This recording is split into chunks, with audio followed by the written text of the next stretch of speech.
Isama po natin sa ating mga panalangin ang nagsipag-alay para sa banal na misa.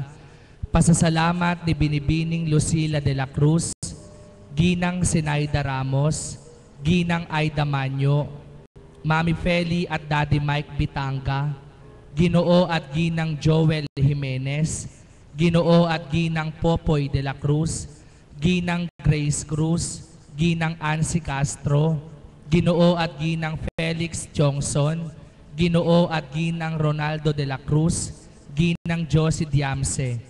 Para sa isang intensyon kay Gladys Grace Fernandez.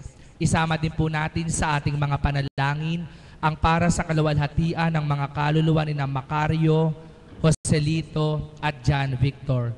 Inaanyayahan po ang lahat na magsitayo at sama-sama po tayong magpuri at magpasalamat sa ating Panginoon sa pamamagitan ng banal na misa na pangungunahan ng ating Kura Paroko, Reverendo Padre Pete Sichon.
Mga kapatid, tayo nagkatipod sa ngalan ng Ama at ng Anak at ng Espiritu Santo. Amen. Sumainyo ang Panginoon. At sumaiyo rin. Magandang gabi sa inyo lahat. Pakibati muna ulit ang mga kapatid natin. At ibigay nyo ngayon ang kagandahan ng gabing ito kasama ang Panginoon. Maraming salamat. Ang Panginoon ay laging nasa atin. Lagi tayong binibiyayaan. Hindi kailanman siya nagkukulang at hindi kailanman siya magkukulang. Pakiyuko natin ang ating mga ulo sa mga at humingi ng kapatawaran sa mga pagkakataong humihingi tayo ng biyaya sa Kanya. Kung tutuusin, siya na ang pinakamasarap at pinakamahalagang biyaya sa buhay.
Minsan pa pasalamatan natin ang Panginoon, palakpakan natin siya, bigyan ng papuri,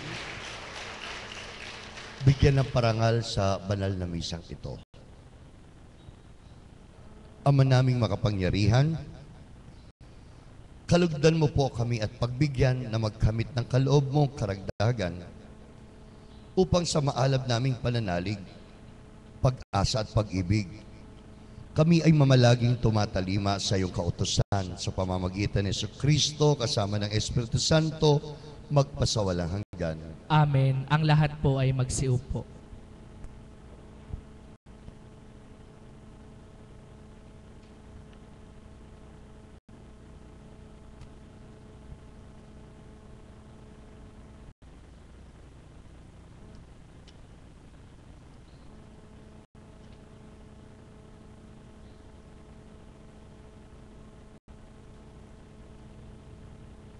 Pagbasa sa aklat ng Exodo.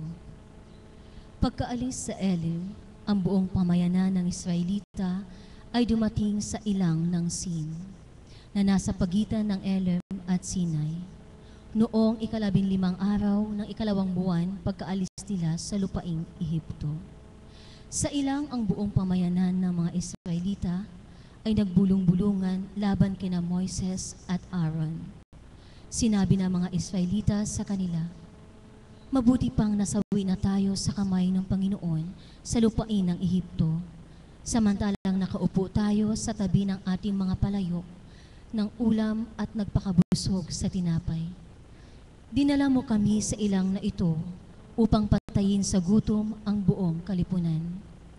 Winika ng Panginoon kay Moises, ako'y magpapaulan ng tinapay mula sa langit.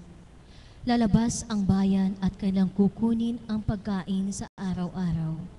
Susubukin ko sila upang malaman kung sumusunod sila sa aking batas o hindi. Natapwat sa 6 na araw, sa paghahanda ng kanilang dadalhin sa loob, gawin nilang doble ang kinukuha sa araw-araw.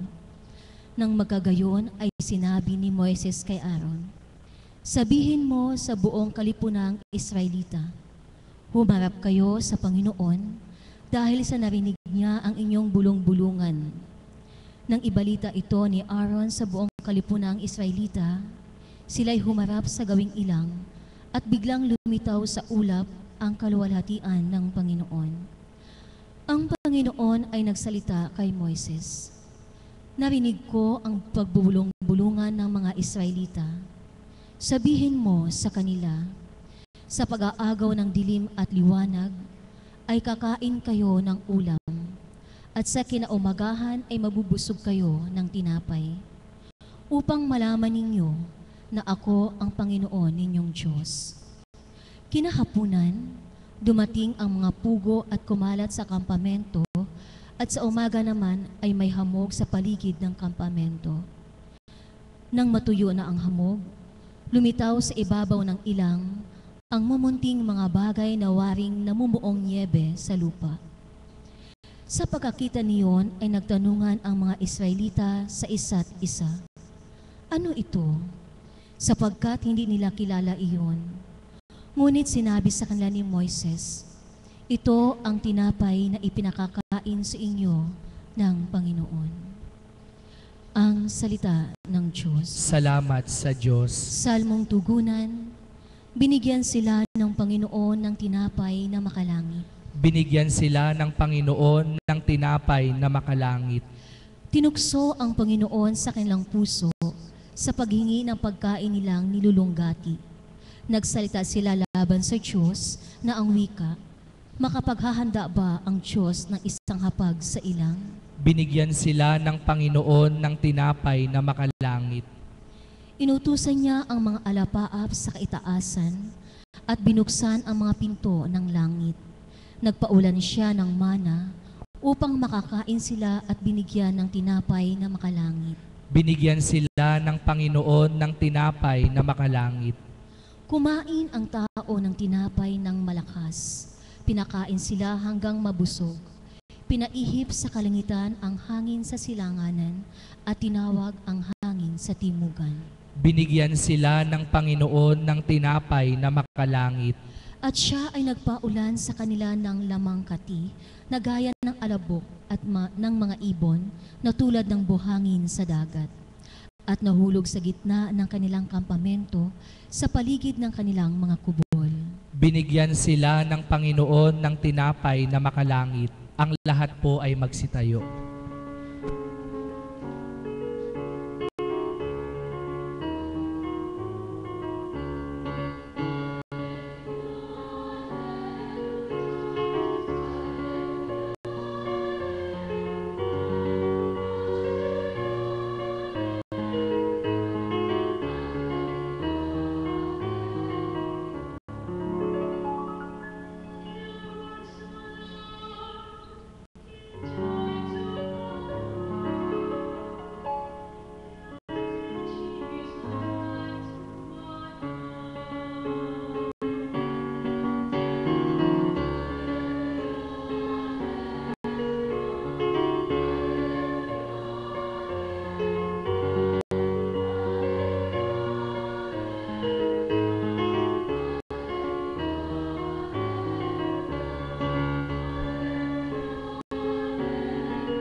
Sumainyo ang Panginoon. At sumainyo rin. Ang mabuting balita ng ating Panginoon ay ayon kay San Mateo. Papuri sa iyo, Panginoon. Noong araw na iyon, lumabas ng bahay si Jesus at naupo sa tabing dagat. Nilapitan siya ng makapal na tao.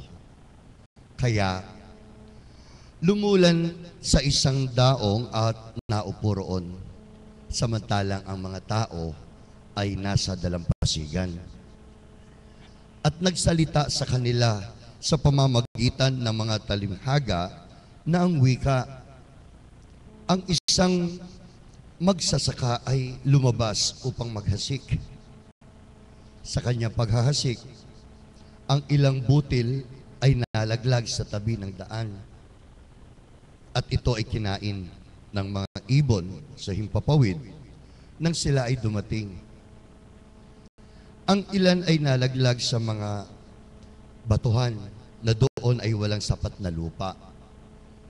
Tumubo agad, palibhas ay hindi malalim ang lupa. Dadapot, pagsikat ng araw ay nalanta at tuluyan ng natuyo dahil sa kawalan ng ugat. Ang ilan ay nalaglag sa dawagan at nang lumaki ay ilinis ng dawag.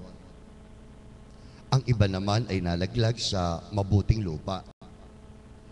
May namunga ng tig-100, ng tig-60, ng tig-30. Ang mga may tenga ay makinig. Mga kapatid, ang mabuting balita ng ating Panginoon. Pinupuri ka namin, Panginoong Hesukristo.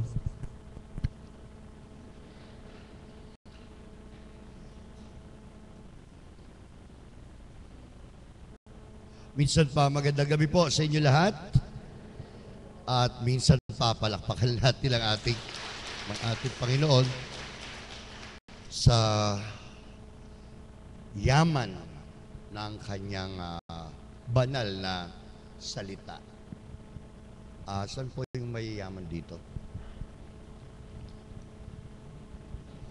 Yung mayayaman. Ako lang ba mayaman dito?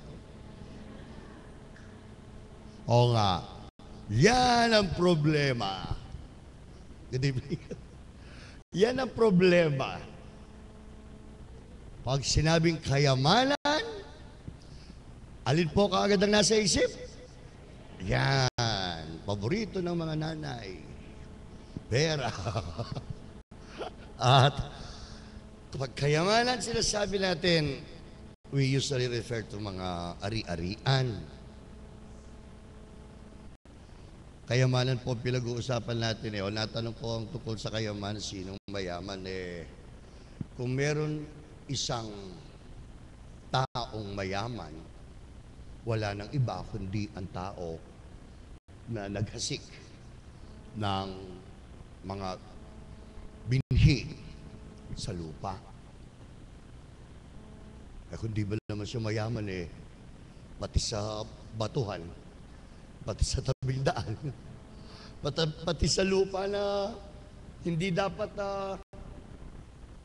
hasikan ng butil, talagang tinamnan niya.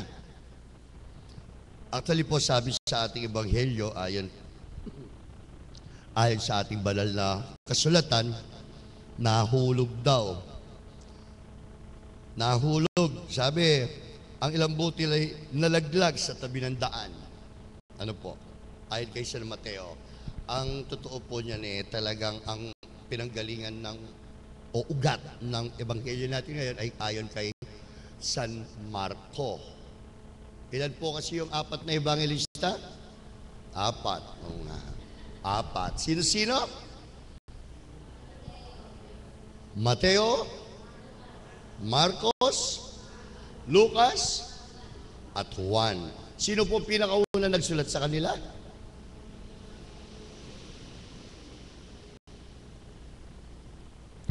Alin po yung pinakamatanda na sa lahat ng ebanghelyo? Kay Marco ba? Kay Lucas? Kay Mateo? Kay Juan? Kay Marco. At kay Marco, pagkatapos ni Marco si Mateo, pagkatapos ni Mateo si Lucas, at pagkalipas ng hindi ako nagkakamali, mga 90 years ang pagitan si Juan. Ang original talaga sa kanila si Marco. Kaya siya ay pinakamaikli sa ebanghelyo. At nangopya lang si Mateo. Nangopya naman si Mateo, si Lucas kay Mateo. Kaya pag musta niyo po, napakaikli na kay Mateo ngayon. Pero mas maikli yung kay Marco. Pero si San Lucas, naku, ang haba. Kasi marami nang natuklasan. Marami nang kaalaman. At syempre, kay Juan, kakaiba.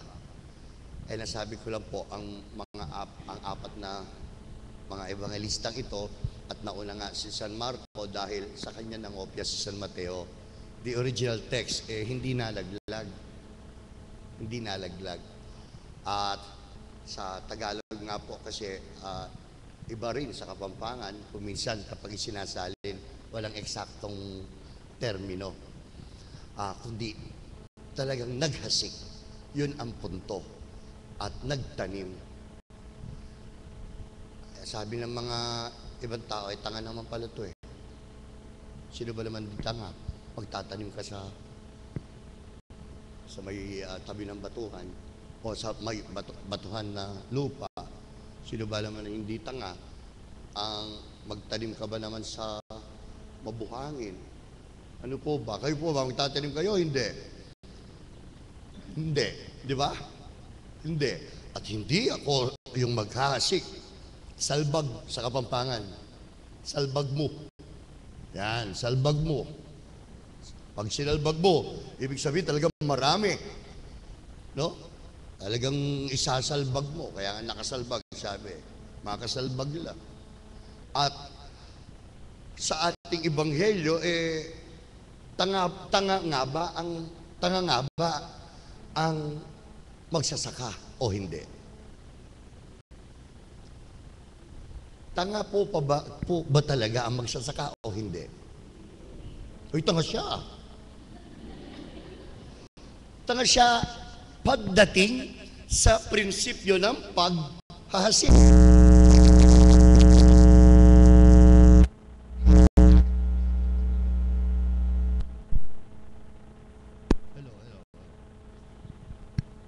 Mas pagdating po sa prinsipyo ng paghahasik o pagtatanim ng palay, may palay, may lupa sa harapan, may bukid, meron. Ano pong ngayon, sa lahat ng kandaba, ano pong ginagawa sa lupa? Binubungkal, inaararo, naku, nililigawan ng lupa. Nakikita ko po ang kagandahan ng pag-aararo, tawag dito, so yun tapos naalis pa yung damo, inaalagaan, nililigawan ng lupa. Bakit po nililigawan ng lupa? O pumapasagot sa dami ng ani. Sabi ko po, in principle, katangahan kung ikaw ay magtanim sa batuhan. Katangahan kung ikaw ay magtanim sa buhanginan. Katangahan yan. Ano po? Ngayon, tanongin ko kayo uli. Tanga po ba ang magsasaka o hindi? Tanga nga eh. Sa mata ng ating sa larangan ng pagtatanim. Sa larangan ng pagtatanim. Pero, wala tayong magagawa. Sabi nga nung iba, sobra-sobra kasi ang kayamanan niya. At dahil sobra-sobra ang kayamanan niya, kahit sa hindi matabang lupa, kahit sa lupang hindi dapat hasikan o buburan ng bini, ay binibigay niya. Napakayaman. Mga kapatid, ang ating ebanghelyo ngayon, hindi katangahan ang pinag-uusapan. At pinag-uusapan, kabaitan. Oo, kabaitan. Ang magsasaka kasi, para sinasabi ng ating Panginoong Jesus, wala nang iba kundi ang Diyos Ama.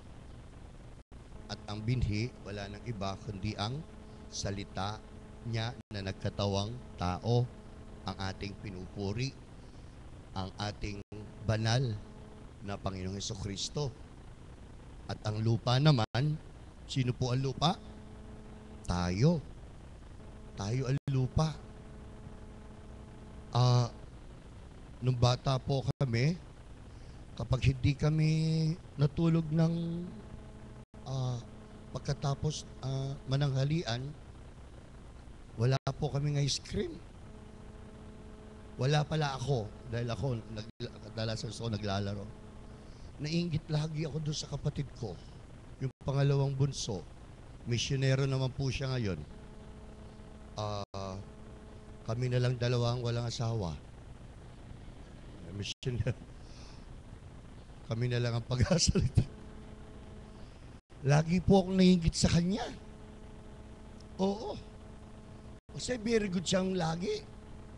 Sa pag-aaral, very good siya. Sa paglilinis ng bahay, very good. Nako. Ako rin, mas very good. Oo, sa pagkakalat, very good. Sabi nga po ni Dada, si Dada, siya po yung nag-alaga sa amin na yaya. Sabi nga, dahil hindi ko raw po mabigkas yung Dada nung yaya nung bata ako, kaya Dada, yun daw po ang unang ko, Dada kasi siguro dahil yun ang una kong lagi ko naririnig, Dada. Hanggang ngayon po Dada tawag namin. Pag tinatanong siya, pag kung nasaan ako, sabi, ang sagot niya sa mga naghahanap, tunghayan nyo lang yung ano yung tawag sa balat ng ahas? Lupi, di ka papangan? Unos. Tama? Spell unos. U-N-O-S. Yung ba? Hunos. Unos na kailang unos. Hunos. Anyway, yun po. Sasagot na ni Dada, sundan mo lang ang hunos niya. Makikita mo na siya. kung pagkakalatang pinag-uusapan. Kasi po, pagkatapos sa school, pagkatapos ko, kahit na mag-basketball, maglaro, nga naman, basta sundan mo lang yun. Yung damit, alis yung sapatos, makikita mo na ako, nasaan ako. Kasi po, si Dada, isang hindi ko makakalimutan sa kanya, buhay pa po siya, yung pagdating ko na sa bahay, nasa likuran ko na po siya kaagad. Bata pa po ako. Opo. At siya yung may para bang tawag dito, his or her service is her joy. Ang paninilbihan niya, imagine 10 po kami, ako'y bunso. Ang paninilbihan niya, when she started, 13 years old pa lang daw po siya, na hindi pa ako nakasilang, ay kasiyahan niya. Kasiyahan niya. Sabi ko, nahingit ako sa kuya ko. Kasi po, ang kuya ko, very good. Nahingit ako dahil kapag lagi na lang siyang panalo. Panalo, ibig sabihin, natutulog siya after lunch. Yun ang gustong-gusto ng nanay namin. Kasi nakakapagkwaho siya. Kaya pala pinatutulog kami para magsagal lang eh. Paggising namin, may ice cream siya o kahit na ano. Ako wala. Oo. Kapag hindi ka kasama sa top 10, wala kang premyo. Wala kang bisikleta. Yung elementary. Oo. Para bang kapag good ka, ay, may premyo ka. Pero kapag bad ka, ay, bahala ka. Ang ating ebanghelyo ngayong gabi, mga kapatid, it simply tells us that whether you are a bad or a good soil, hindi yan ang pinag-uusapan. Ang pinag-uusapan, ang kayamanan ng Diyos ay laging nakatapat sa iyo. Ito ang mabuting balita. Ang kayamanan na hindi kailanman nagmaliw at hindi kailanman ipinagkait ng Panginoon. Nasa iyo. Nasa tapat mo. Ipinagkaloob. Hinulog na. At higit sa lahat, itinanim. Kaya nga po sabi ko, medyo lang sa ebanghelyo natin sa Tagalog, sa pagkasali sa Tagalog. Parang nalaglag. Hindi po ba sabi naman ng isang ale na pinagpupulot at pinagkakain ang mga tira-tira na nalalaglag sa mesa. Hindi ba sabi ng may-ari ng bahay, ayon kay San Lucas, ng isalin niya, bawal kainin ng tao ang nalalaglag sa mesa dahil ito raw ay para sa mga aso. Ano po sabi ng babae? Kahit na ito ay para sa mga aso, kakainin ko pa rin dahil ito ay biyaya rin. Biyaya rin. Mga kapatid, ang bawat isa sa atin, tinanong ko po kayo kanina kung mayaman kayo o hindi. Wala man lang nagtaas ng kamay. Ako lang pala yata ang mayaman. Kayamanan, ang salitang ugat niya sa Kapampangan is yama. Nahihirapan po ako. Mula nung malaman ko salitang kayamanan, isinasalin ko sa Tagalog, wala. Yama. Kanina pong papuri yung bata, isasayaw, mayayama ko. Hindi ka lang natutuwa, hindi ka lang naaaliw. Higit doon, sa termino Kapampangan, yung yama. Yama yung na, may kakasuwelo ka. Higit pa doon. Parang pag nakikita ko ng nanay ko nung bata ako, parang nakikita ko ng karanasan ng bawat nanay, ay ikaw niyan, ikaw buntis. Malapit nang, sabi ko sa iyo kanina, malapit mo nang makita ang biyaya ng Diyos, sabi ko sa iyo. Asan po may 5 anak dito? O 4? 3? Okay, kahit ang pangatlong anak, pagbata, pagbago silang, naaaliw ka ba? Nasisihan ka pa ba o hindi na? Nasisihan pa rin. Pero higit dun sa siya no? Ano yung terminong nagagalak pa? Higher ng galak. Higit pa sa galak. Kaya sabi ko nga, wala akong eksaktong termino. Nahihirapan talaga ako sa Tagalog pagdating doon sa yama. Anyway, basta alam niyo na, para bang pag nakikita mo malit na bata, bago silang, talagang aliw na aliw ka, galak na galak ka, masayang masaya ka, higit doon. Kaya nga, yama ang tawag natin doon. Yan ang salitang ugat ng kayamanan. Hindi lang yaman. To the feeling of being rich. Yama is the feeling of being rich. Higit sa tuwa, higit sa galak, higit sa the feeling of being rich when God is with you. Opo. The feeling of being rich when you are true enough to yourself. Napakasarap. Napakayaman ng pakiramdam. Puno. Ganap. Kung ang Panginoon ay nasa atin. Kung ang salita niya ay nananahan sa atin. Mayaman ng Panginoon. Sobrang yaman. Sobrang yaman. Sabi ko nga po, mayaman siya sa ating nabasang ebanghelyo. Hindi po ba't kung nasa atin na ang ating Panginoong Diyos, mayaman din tayo. Ang ibig ko sabihin, simple lang po.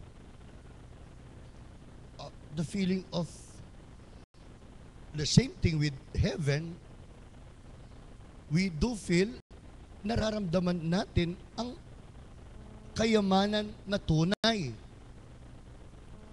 Kapag nagsasalita lang po tayo ng matuwid at totoo, mayaman na tayo sa katotohanan. Kapag gumagawa tayo ng isang bagay na matuwid, mayaman tayo sa katuwiran. Kapag nag-iisip tayo ng tama at mabuti, mayaman ang kaisipan natin sa kabutihan. Kapag marunong tayong magpatawad kahit sa gagong tao, asawa man yan, anak man, mayaman tayo sa pagpapatawad. Yan ang yaman na kapag ipinagkakaloob mo, yung bang naaaliw ka. Hindi, sabi ko nga, higit sa aliw. Ganap ang pakiramdam mo. Yun ang maaari kong eksaktong termino na yung ganap ba? Walang kulang. Wala kang pakiramdam na restless ka.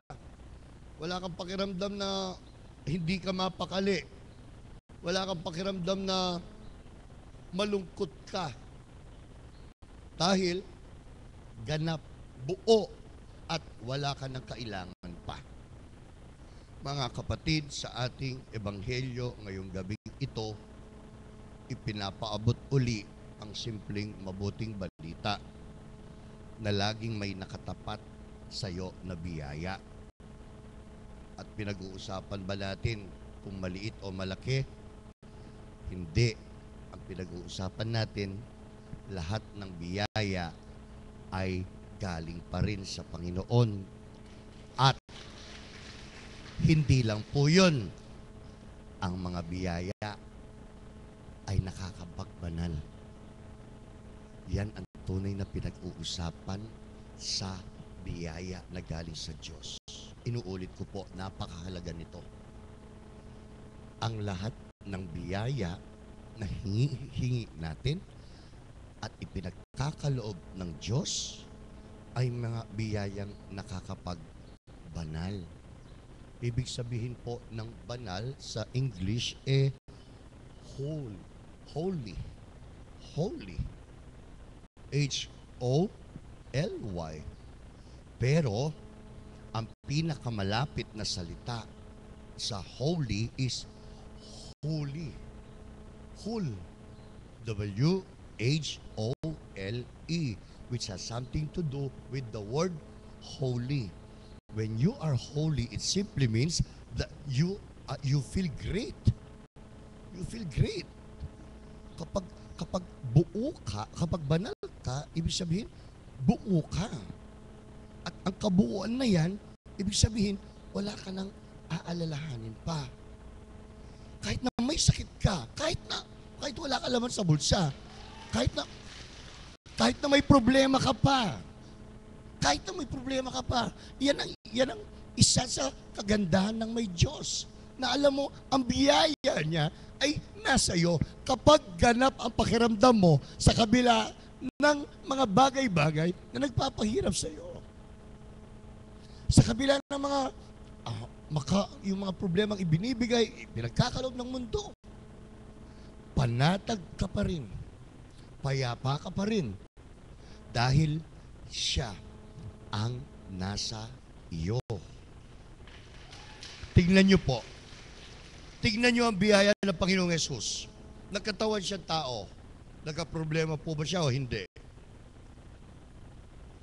Nagka-problema. Pagkasilang pa lang niya, problema na doon eh. Maisilang ba naman sa sapsawan? Hindi ba malaki problema yun? Hindi po ba? He was born with a problem. Oo. Ay, naku, problemado. Gustong makipagkaibigan sa mga marurunong. Hindi nangyari. Walang pera tatay niya eh. Kanino ka ba naman makikipagkaibigan kung di na lang sa mga maliliit na tao? Kung maliit ka rin naman na tao. Opo. Problema rin niya kuminsan ng mga magulang niya. Libat sa mga sagot niya kay Maria.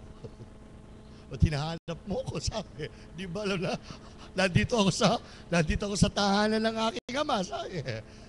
Yun ang sabi ko, problema niya lalay eh. Mga pabiro lang po, ibig sabihin. Pero, I mean, in real life, no, bilang tao, kung minsan ganyan din tayo. Ang dami. Pero, sa dami ng mga pasakit sa buhay niya, alam niyo po, inisip ko bilang karanasan, nanatili pa rin siyang panatag at payapa sa kabila na lahat. Alam niyo po bakit? Kasi alam niya, nasa kanya mismo. At alam niya, well, basically, siya mismo, di po ba? Siya mismo, ang Diyos. Ang pagmamahal. Kayo po, pamimigay niyo yung anak niyo o hindi? Hindi. Pero siya, ibinigay niya. Ibinigay ng Ama ang anak niya. At sa ating ebanghelyo ngayon, may correlation, may connection po talaga sa mga teolohiya na ating, sa mga doktrina na ating pinaniniwalaan. Kaya't mga kapatid, hindi natin pinag-uusapan ang meron ba o wala. Ang pinag-uusapan ang mga biyaya na kanyang kaloob ay dapat ito isaloob. Ito ang mabuting balita. Ang mga biyaya na kanyang kaloob, ito ay dapat isaloob. Kaya nga, habang itinutuloy natin ang banal na misang ito, hinihiling ko po na damhin nyo ang biyaya, ang kayamanan nyo Damhin nyo ang kayamanan nyo.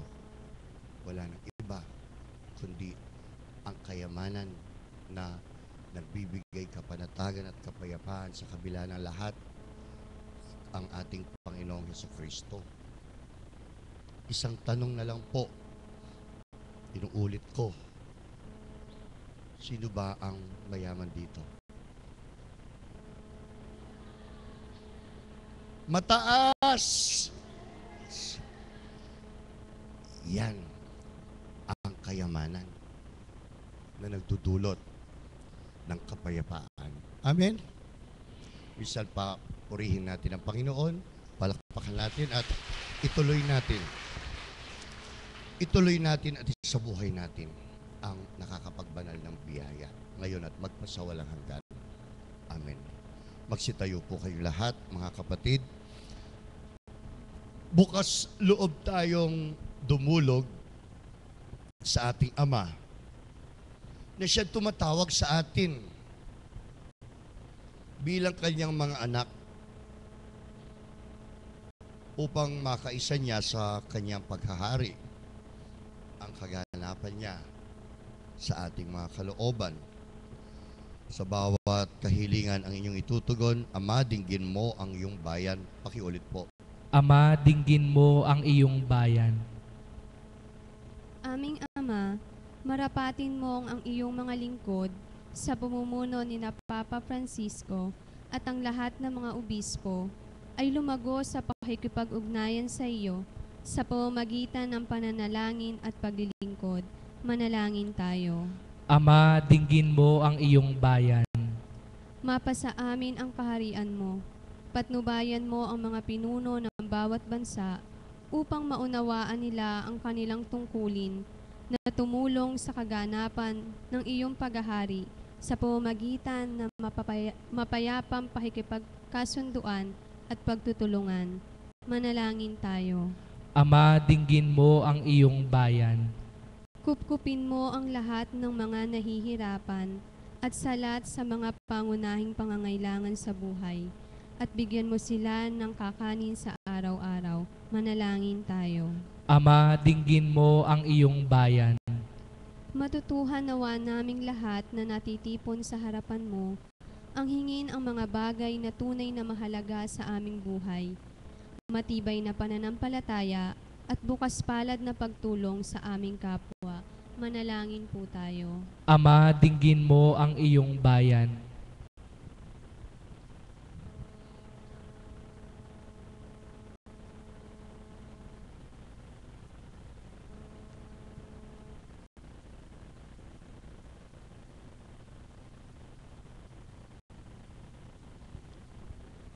Ama, narito kaming mga anak mo.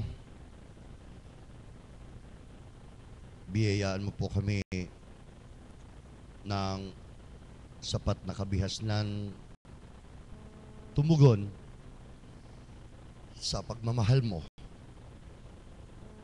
Tumugon sa pagpapatawad mo.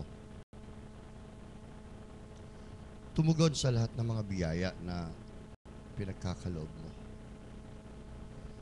Dahil tunay kang mararamdaman ng bawat isa kung maibabahagi namin ang kayamanan namin. Ang yaman sa pagmamahal, ang yaman sa pakikiisa, ang yaman sa pag-iintindi, ang yaman sa pakikisama, ang yaman sa pagpapatawad, at marami pa upang maging ganap ang iyong paghahari kasama ng iyong anak na si Jesucristo at ng Espiritu Santo magpasawalang hanggan. Amen. Amen. Ang lahat po ay magsiupo para sa pag-aalay.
Manalangin kayo mga kapatid upang itong ating paghahain, pati na ang ating mga sarili ay maging kalugod-lugod sa Diyos sa mga makapangyarihan. Tanggapin nawa ng Panginoon itong paghahain sa iyong mga kamay sa kapurihan niya at karangalan sa ating kapakinabangan at sa buong sambayanan niyang banal. Ama naming lumikha, lahat ng iyong mga paghahaing ipinag-utos noong araw ay iyong pinagtibay sa isang haing hantungan ng tanan.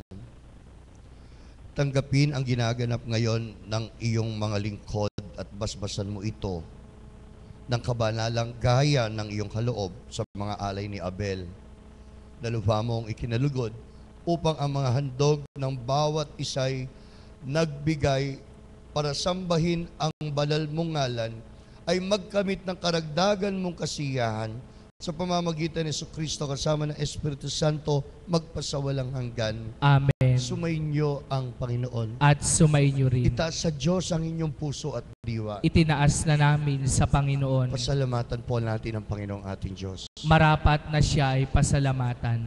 Ama, ikaw ang tunay na banal. Ikaw ang tunay na mayaman. Tunay ngang marapat na ikaw ay lagi naming pasalamatan, lalo-lalo na sa pamamagitan ng aming Panginoon sa Kristo. Siya ang salitang katuwang mo at kapiling noong ang lahat ng umiiral ay iyong likhain.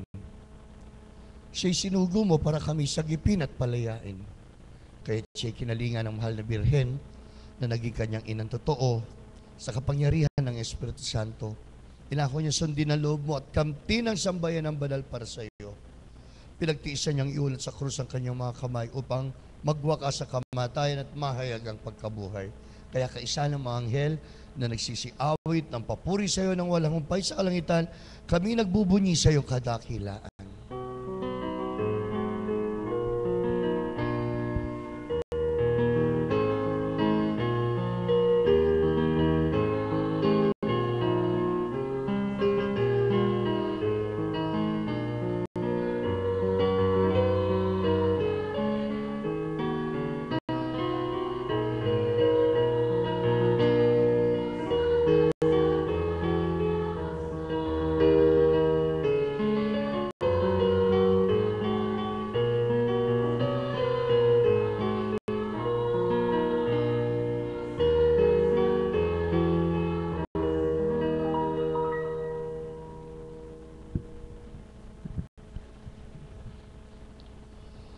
Ama naming banal,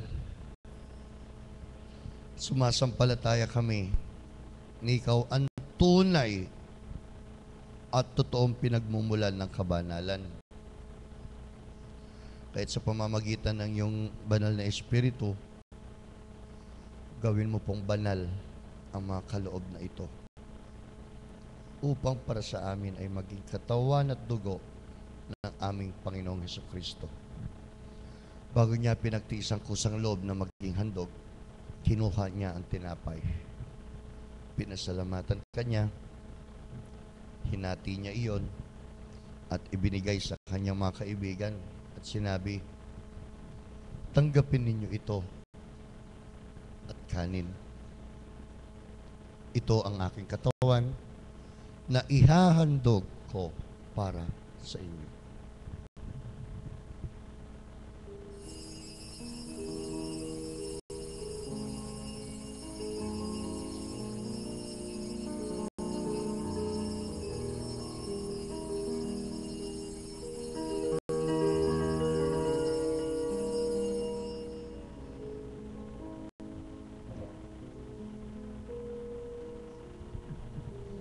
Gaydi naman, pagkatapos ng hapunan, kinuha niya ang kalis, muli kanyang pinasalamatan. Iniabot niya ang kalis sa kanyang mga kaibigan at sinabi, tanggapin ninyong lahat ito at inumin. Ito ang kalis ng aking dugo, ng bago at walang hanggang tipan. Ang aking dugo na ibubuhos para sa inyo at para sa lahat sa ikapagpapatawad ng mga kasalanan. Gawin ninyo ito bilang pag-alaala sa akin.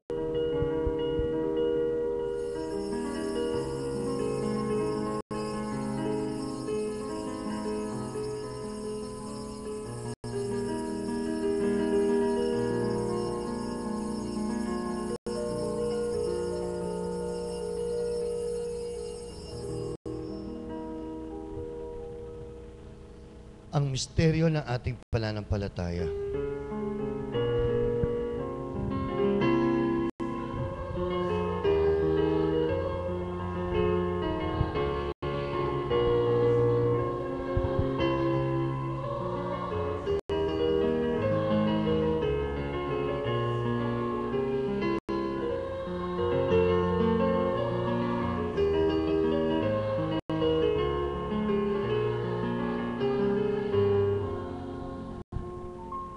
Ama, ginagawa po namin ngayon ang pag-alaala sa pagkamatay at muling pagkabuhay ng iyong anak.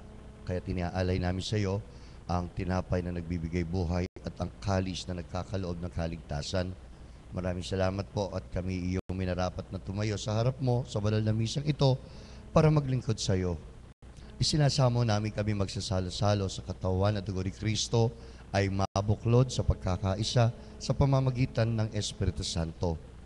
Ama, lingapin mo po ang iyong simbahang laganap sa buong daigdig.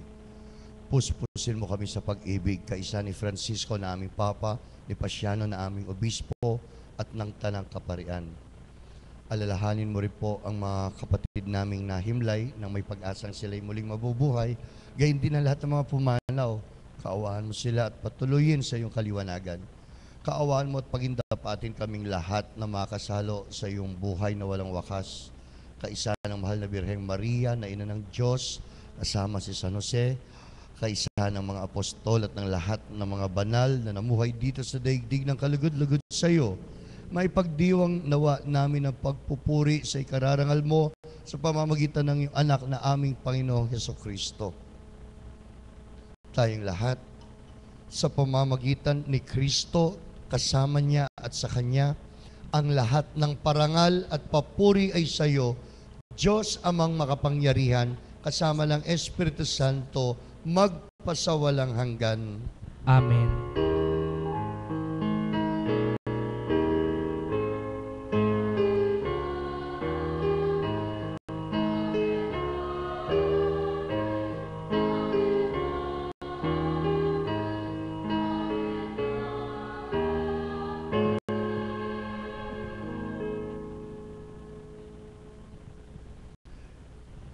Maging mayaman din tayo sa buhay pagdarasal. Kaya't binigyan tayo ng ating Panginoong Jesus na mga pananalita upang tayo makipag-ugnayan sa Diyos Ama at atin itong dasalin.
Kami edya sa lahat ng masama, pagkalooban ng kapayapaan araw-araw, iligtas sa kasalanan at ilayo sa lahat ng kapahamakan, samantalang aming pinananabikan ng dakilang araw ng pagpapahayag ng tagapagligtas namin si Jesucristo.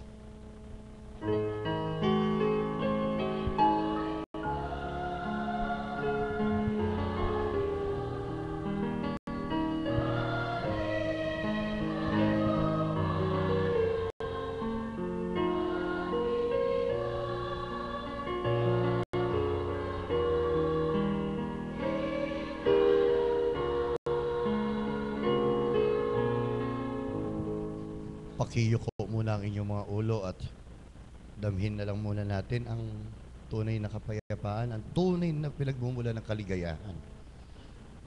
Ang Panginoon na laging nasa ating piling.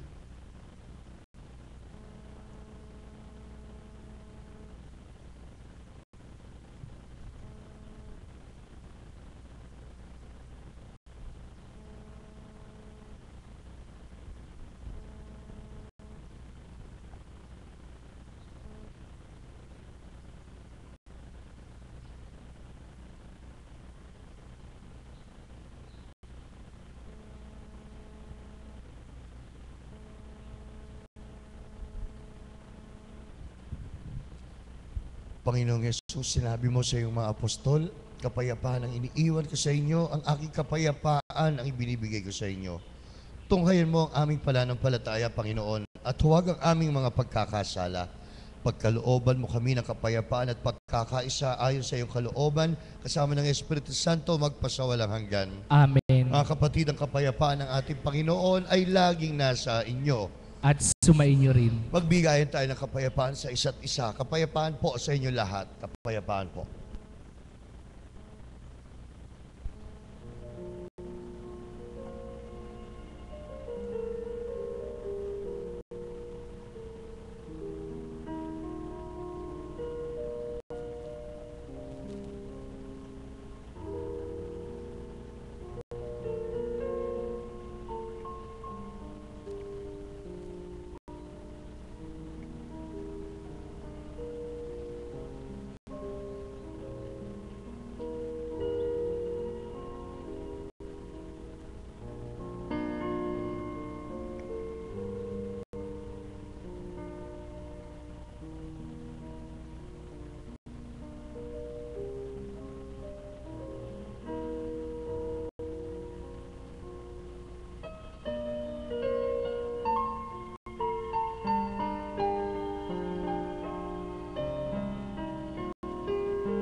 Magsiluhod po ang lahat.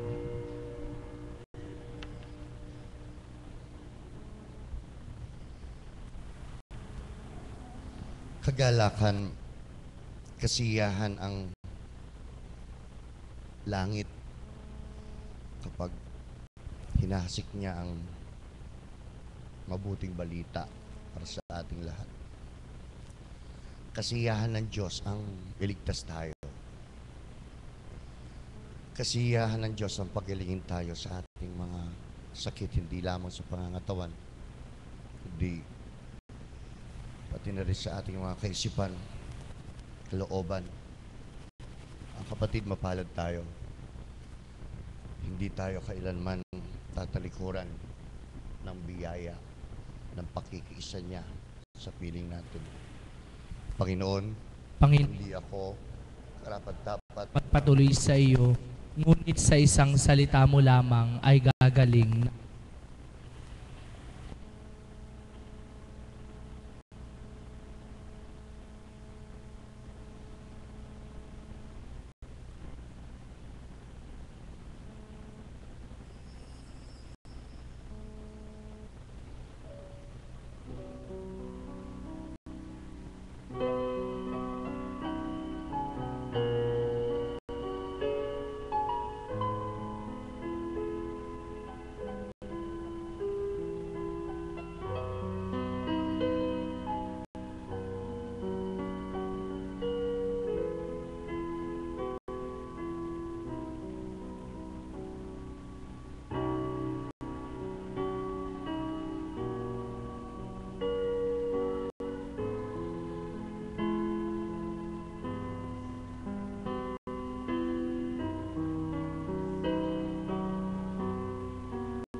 Magandang gabi po sa kanilang lahat. Bago po ang huling panalangin at pagbabasbas, mga ilang paalala po at paanyaya.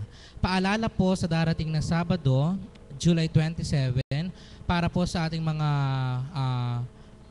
pangulo ng ating mga iba't ibang organization sa ating pong parokya, ang ating pong buwan ng pagpupulong sa darating na Sabado sa ganap na ika-1 ng hapon sa ating pong parokya.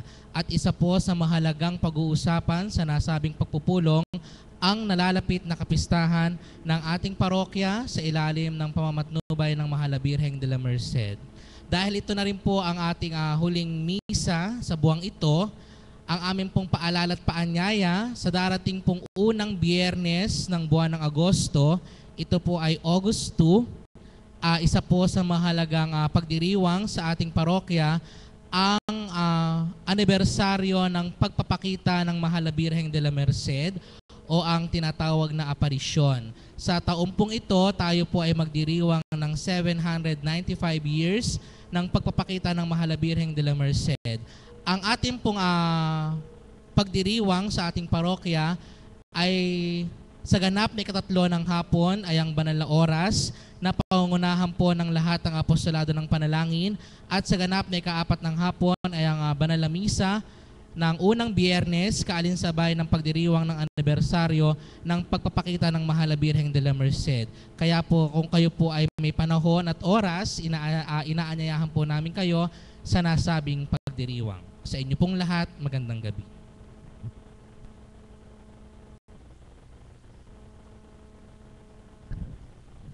Manalangin tayo. Ama naming mapagmahal, manatili kang kapiling ng iyong sambayanan na ngayon pinapakinabang mo sa iyong sariling buhay at gawin mong kami ay pasulong na makahakbang mula sa dati naming pagkamakasalanan patungo sa pagbabago nagdudulot ng iyong kabutihan at kabanalan sa pamamagitan ni Jesucristo kasama ng Espiritu Santo magpasawalang hanggan. Amen. Sumainyo ang Panginoon. At sumainyo rin. Mga kapatid, paniwalaan ninyo, baunin ninyo ang pagpapala ng Diyos Ama at ng Anak at ng Espiritu Santo. Amen. Ang banal na misa ay tapos na, humayo na tayo sa tulay na kapayapaan. Salamat sa Diyos. Magandang gabi sa inyo lahat.